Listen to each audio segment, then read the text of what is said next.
So, should social media companies be regulated and would it benefit them in the long run? That is the question that I'm going to answer today.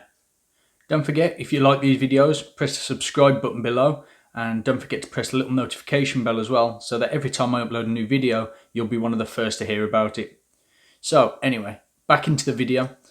So, back in 2019, global politics, climate change, they were thrust massively into the limelight.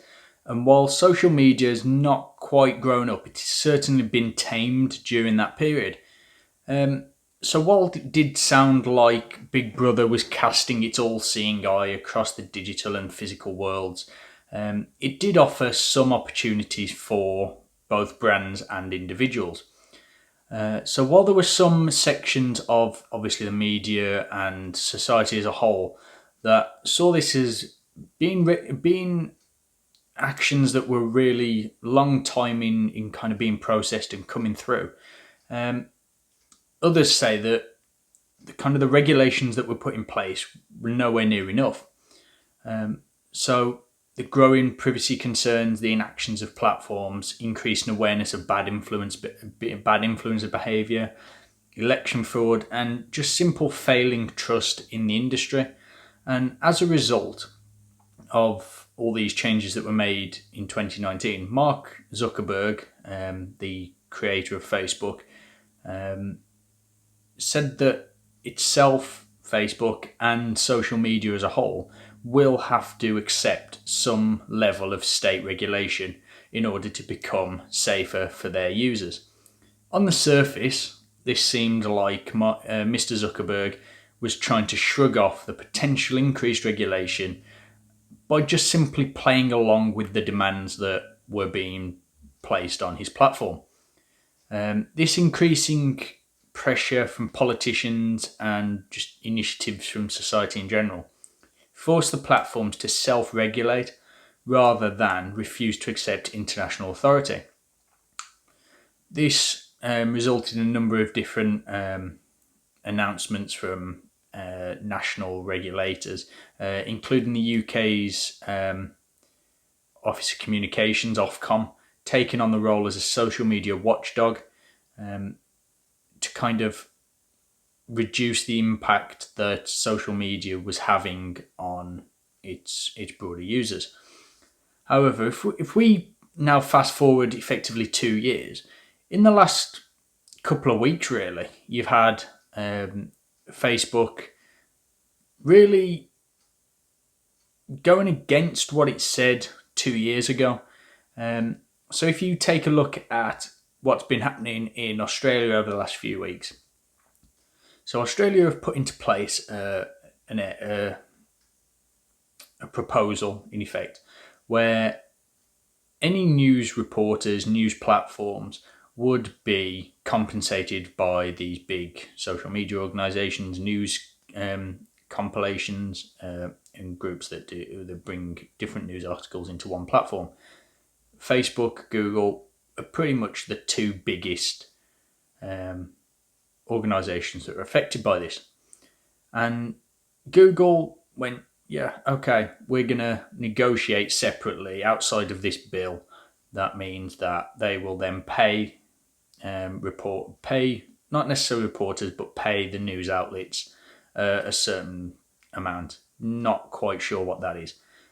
Facebook, on the other hand, went completely down a different route and turned off all the Facebook pages of these news outlets, effectively meaning that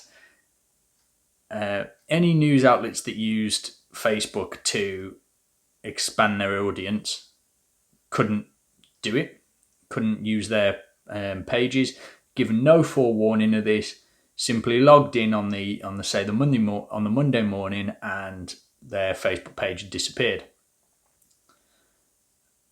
Rather comically, Facebook also managed to delete their own Facebook page, but this kind of increased regulation that has been touted for a couple of years now, really, and that even Facebook have rather backhandedly agreed to, obviously 2 years ago, in that when Mark Zuckerberg said that Facebook social media as a whole will have to accept some state level regulations.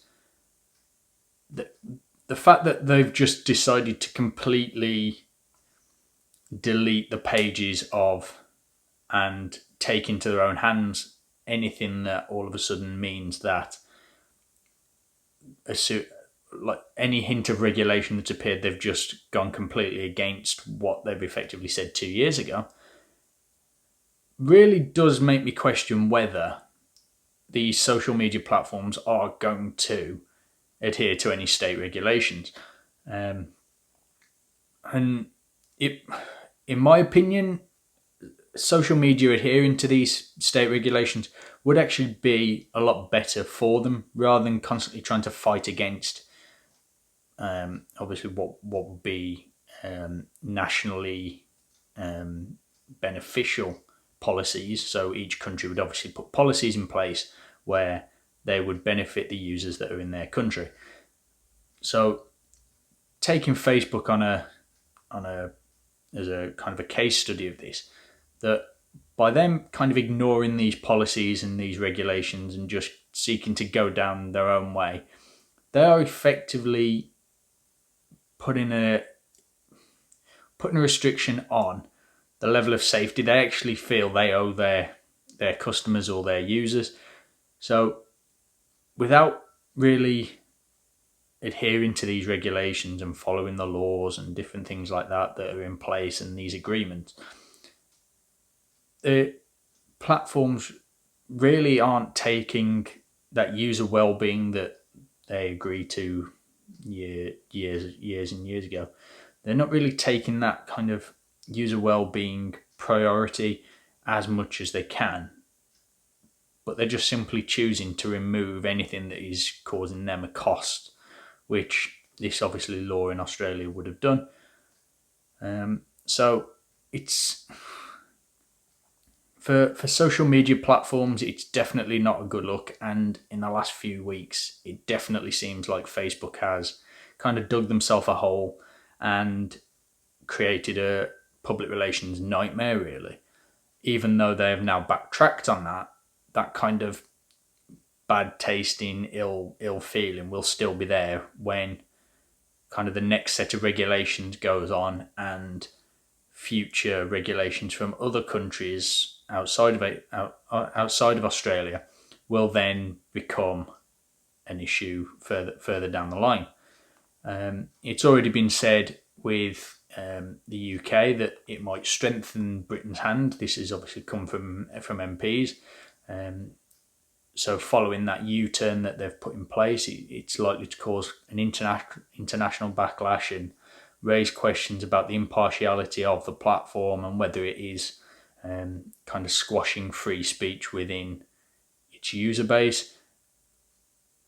I'm not a free speech expert, I'm not a lawyer or anything like that, but it's certainly going to be something interesting to keep an eye on from a marketing perspective as well.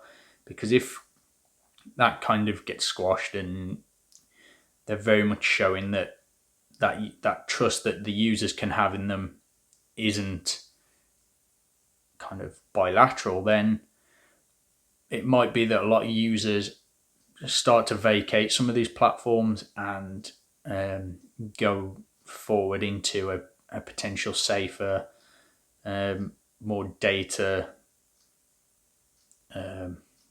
obvious and where all their information is very quickly laid out for the future, which could change very much the way that social media marketing works. So if you like these videos, don't forget to press the subscribe button below, and just let me know in the comments, what do you think of the Facebook and of Facebook closing down the news pages in Australia, and whether you think it's going to make any difference going forward to social media regulation. I will look forward to seeing you next time. Bye.